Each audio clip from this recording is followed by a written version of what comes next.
Non, bah, de toute façon, je suis un peu comme Vincent, je rentre à Bordeaux, donc j'ai le train à 16h30, donc vous pouvez y aller. Le TGV, Faudra que je prenne une douche quand même. le TGV, pas le TER. Le TGV, ouais, le TGV. Ouais. Le pouce, donc, pour Le pouce, commencer. il est comme ça. Et comme ça, et il n'y a plus de broche dedans. Il n'y a plus de broche dedans, effectivement. Ouais. Il y a un tendon tout neuf, avec une petite encre, donc tout va bien.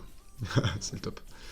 Blessure gênante, par contre, hein, ce genre de. Ouais, bah là, il y a encore 3 semaines où je vais encore avoir l'attelle, enfin un petit truc adapté en plastique pour maintenir un petit peu, éviter que ça se torde trop. Mais ça va aller. Ça t'a fait rater tout ce bloc, du coup.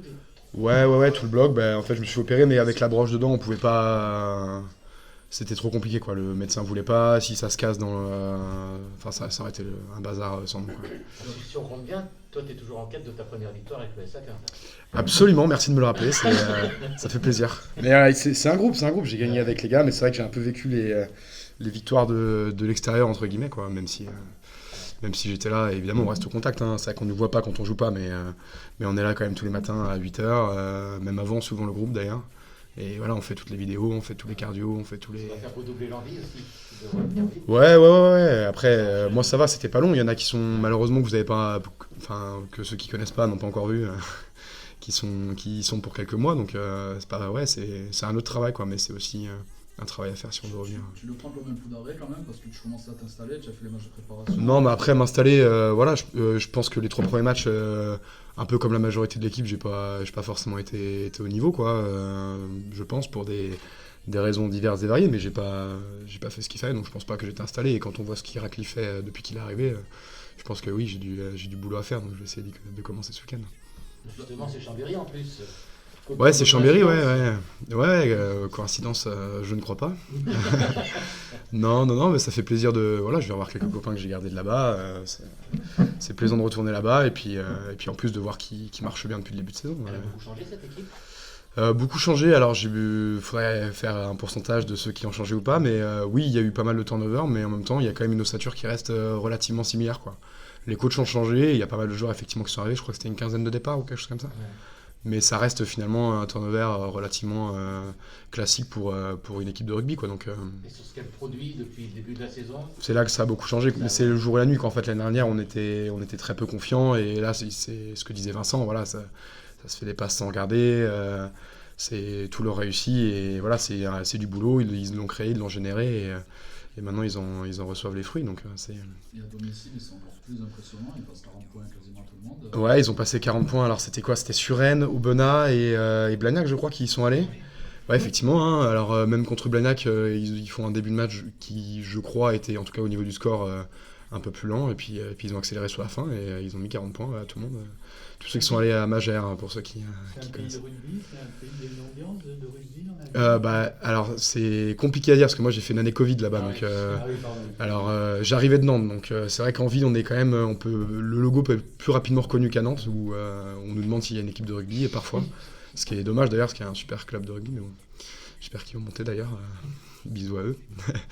Et ouais, non, Chambéry, je pense qu'il y a quand même une ambiance rugby. Il y a un stade qui est, bon, certes provisoire, parce que c'est une plaine des sports avec des tribunes à côté, mais voilà, il y a des choses installées pour les partenaires, des guinguettes et tout ça, donc ça, je pense que ça va être sympa. Tu en gardes de bons souvenirs de cette année à Chambéry. Bah, encore une fois, c'était hyper particulier. Bien sûr que j'en garde de bons souvenirs, bien sûr que je me suis fait de très bons amis, voilà, je garde, oui, des bonnes rencontres. Après, c'est vrai que forcément, je peux pas vous dire que c'était la plus belle année de ma vie, sachant qu'on a passé un an enfermé, quoi. Donc, mais j'aurais été à Nantes, ça aurait sans doute été pareil. Donc, 3 mois sans jouer presque aussi. 3 mois sans jouer aussi. Du coup, moi j'étais rentré. Ouais, c'était hyper particulier, quoi. Hyper particulier. Donc, ouais, c'était pas la plus belle année de ma vie, mais oui, je pense que ça aurait pu être pire autre part, j'imagine. Vincent Etchetou mettait en avant tes qualités au niveau de la touche. Ça a toujours été quelque chose que tu as aimé, la synchronisation avec ton talonneur, les commandements et tout. Ouais, bah en fait, ça s'est fait, c'est arrivé à Nantes, quoi, où rapidement, en fait, avec le fait que dans l'équipe, il n'y ait pas de capitaine de touche désigné, rapidement, même si j'étais jeune, l'entraîneur m'a fait confiance. Et au final, à force de. Il y avait Tanguy aussi qui faisait un petit peu de complément sur la touche, qui entraînait de temps en temps, enfin, qui entraînait pas, mais qui faisait de l'accompagnement à Nantes, ouais. Et du coup, bah, à force de se mettre le nez dedans, on finit par regarder, par s'intéresser, par se dire comment est-ce que je peux les avoir. Et c'est un jeu dans le jeu, finalement, quoi.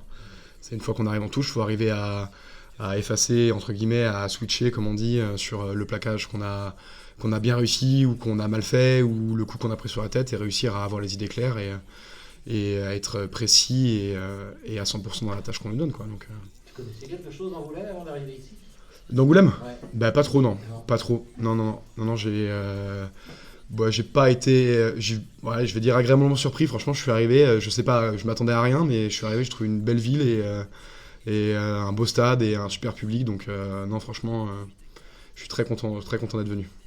Tu parlais de Tanguy, c'est lui qui t'a incité à venir C'était pas lui au début, c'était Emmanuel Patz, il se reconnaît. C'était lui qui m'avait mis capitaine de touche à ce moment-là. Il est arrivé ensuite dans les années après, Tanguy. Oui, mais Et il ici, nous accompagnait. Angoulême. À Angoulême, oui, bien sûr, ouais. Ouais, bah, j'imagine, oui, c'est lui l'entraîneur de la touche, ouais. Bah, il me connaissait d'avant, après, c'est pas moi qui gère tout, hein, du tout, hein. On est partagé, voilà, c'est un travail ensemble avec Gauthier, il y a Irakli aussi, il y a Robin qui, évidemment, bah, on connaît sa carrière, donc qui nous apporte beaucoup sur tout ça. Il y a Suti aussi qui peut venir, donc on échange tous et on arrive à des solutions, je l'espère. Là, tu vas rentrer, donc à un petit moment que tu n'as pas joué, c'est un petit pari quand même, parce que physiquement, c'est un match où il ne faut pas passer. Non, bien sûr, bien sûr, bien sûr. Alors, comme je le disais, quand on est blessé, la terre ne s'arrête pas de tourner pour nous, hein. On est là tous les jours. Comme je disais, j'arrive avec le train de 6h59 de Bordeaux et voilà, je faisais mon cardio le matin pendant les 3 semaines qu'on passait, donc je suis pas hors forme, mais c'est sûr que le rugby c'est autre chose. Donc oui, c'est sûr que c'est un pari. Je remercie la confiance des coachs d'ailleurs et j'espère que je vais pouvoir leur rendre ce week-end. Tu sais s'ils ont changé leurs annonces en touche à Chambéry? J'imagine c'est plus le même staff, donc j'imagine que oui, ouais. Tu avais aussi l'avantage de connaître la division nationale. Ouais. Où tu as joué un an. Ça aide au niveau de l'expérience? Ça aide. Je préférerais avoir le connu top 14 si vous me posez la question, mais. Vous avez eu beaucoup de mal à rentrer dans ce Ouais, c'est vrai. C'est autre chose. On l'a vu à Tarbes par exemple, où finalement on fait un match qui est extrêmement lent, qui est avec très peu de temps de jeu finalement, très peu de temps de jeu effectif, pardon. Et on finit par se faire avoir à la dernière minute face à une équipe qui fait son match. Mais voilà, sans avoir eu l'impression d'être débordé à aucun moment, on finit par perdre un match qu'on pensait pas pouvoir perdre en fait.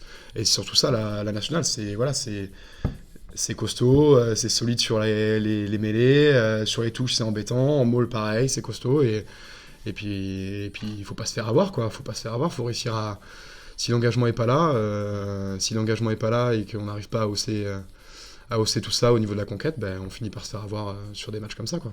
Donc c'est en ce sens-là. Après, les gars, je dis ça, mais j'ai pas encore gagné un match, comme me l'a rappelé gentiment votre collègue. Donc, c'est possible à Chambéry, justement? Tout est possible, on joue jamais un match pour le perdre, hein, c'est sûr. Après, voilà, on a vu le début de saison qu'ils font. On espère qu'ils vont faire leur premier faux pas à domicile contre nous. En tout cas, qu'on va le générer, ce faux pas. En tout cas, vous êtes sur une phase ascendante, ça c'est sûr. Ouais, c'est sûr, les gars, on fait des super matchs là. Des super matchs, évidemment, il y a encore des choses à améliorer, comme le dit Vincent, mais ouais, il y a des super matchs de fait.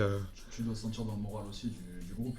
Ouais. C'est sûr que c'est une semaine d'entraînement, c'est beaucoup plus sympa quand on gagne, hein. Ça, je l'invente pas. Mais j'avais été, entre guillemets, agréablement surpris que tout le monde garde la tête haute, le sourire à l'entraînement, malgré les défaites.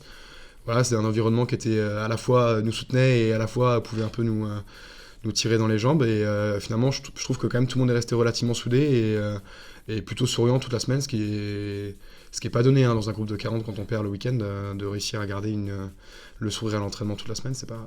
Toi, t'es plutôt dans quelle catégorie? Plutôt quelqu'un qui justement diffuse la bonne humeur au groupe ou quelqu'un qui est plutôt en retrait? J'essaye, mais c'est pas à moi de le dire. J'en sais rien, j'essaye. J'espère que ça fonctionne un peu. On est beaucoup comme ça et je pense que la plupart des mecs sont souriants. Voilà, il y a les plus timides, il y a les moins timides.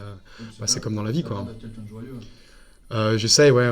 J'essaye d'être joyeux, ouais. C'est pas tout le temps facile, mais j'essaye, ouais.